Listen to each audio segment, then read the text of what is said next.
En Côte d'Ivoire, la deuxième journée de phase de groupe a débuté le 18 janvier avec la victoire de la Guinée équatoriale sur la Guinée-Bissau, 4-2. La Guinée équatoriale prend la tête de la poule A avec 4 points.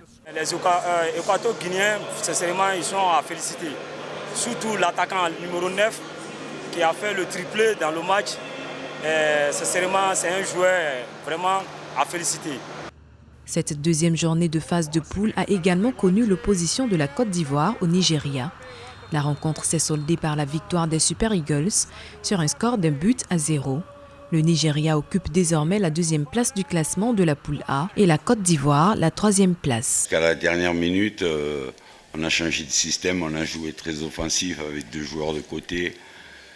Et je l'ai dit tout à l'heure, un petit détail fait qu'un penalty, je ne dirais pas litigieux parce que c'est juste un petit coup dans le mollet contre le meilleur joueur du Nigeria qui fait que ce match, on le perd 1-0.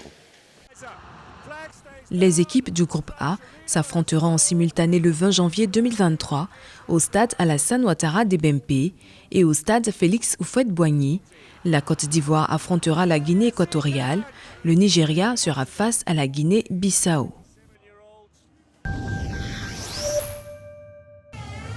À Djamé-Saint-Michel, un quartier du district d'Abidjan, le QG de Sonia accueille de nombreux supporters nigérians venus vivre la confrontation entre leur équipe nationale et celle de la Côte d'Ivoire dans le cadre de la deuxième journée de la poule A de la Coupe d'Afrique des Nations de football. C'est avec leur adversaire ivoirien que les fans des Super Eagles suivent la rencontre. Malgré le score, nul et vierge à la mi-temps, c'est la grande assurance chez les supporters. Non, le jeu du Niger est très très bon. Voilà, parce que moi-même ne m'attendais pas à ça. Voilà, ce qu'il a vu là, c'est que deuxième mi-temps, crée quelque chose. La satisfaction se range du côté des Nigérians lorsque fauché dans la surface, le ballon d'or africain Victor Osimhen obtient un pénalty transformé à la 55e minute par le capitaine William Ikong. Le Nigeria conserve son avantage d'1-0 jusqu'à la dernière minute du jeu. C'est la joie au QG de Sonia. Camarade de quelqu'un de football, on a fucké, et puis coupe la saison Nigeria. Coupe là, c'est pour nous. Koubouni, andale, Koubouni, andale. Je sais que forcément on allait gagner. Quand il y a quelqu'un du moyen là, tu te presses même pas. La goal, nous gagnons la goal. Il est champion. Giant of Africa. Giant of Africa. Une winner. Le Nigeria se positionne à la deuxième place de la poule A avec 4 points et déclasse le pays hôte, la Côte d'Ivoire, qui n'en compte que 3. Le pays hôte occupe la 3e place et devra mériter son ticket pour les 8e de finale face à la Guinée équatoriale le 22 janvier. Le Nigeria, pour sa part, devra assurer la qualification face à la Gambie.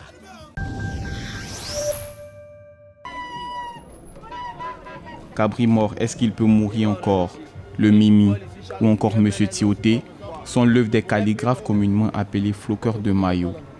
Un métier qui consiste à inscrire au dos des maillots de football. Depuis le début de la Coupe d'Afrique des Nations, connaît un boom. Avec une lettre à 500 francs, il gagne en moyenne 150 000 francs par jour. On a profité de la CAN, puisque la CAN est bien venue en Côte d'Ivoire. C'est nouveau pour nous en tout cas. Vraiment, on a profité, on vend des maillots et puis on fait des placards et des placards.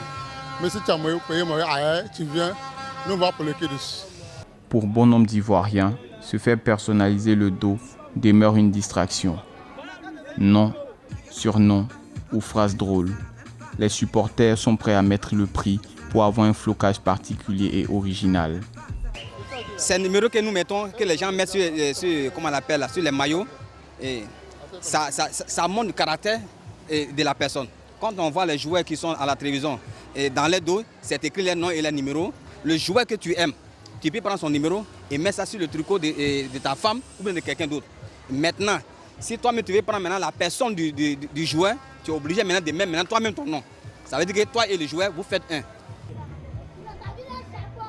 Le flocage est une activité en pleine expansion depuis le début de la CAN. Soit pour plaisanter ou pour soutenir, les Ivoiriens s'y adonnent à cœur joie.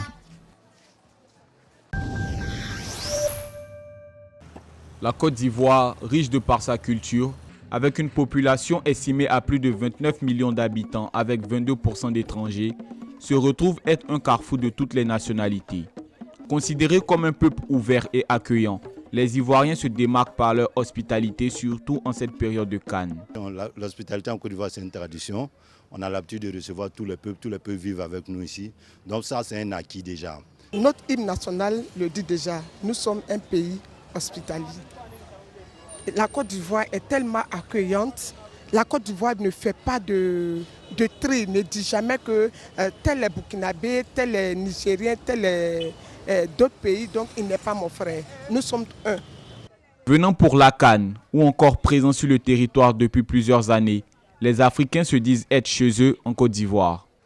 Les Ivoiriens, je les adore tellement vu que la Côte d'Ivoire, on peut dire, c'est le seul pays qui accepte plus d'étrangers dans le monde. Bon, depuis longtemps, ça fait plus que 10 ans que je suis ici là.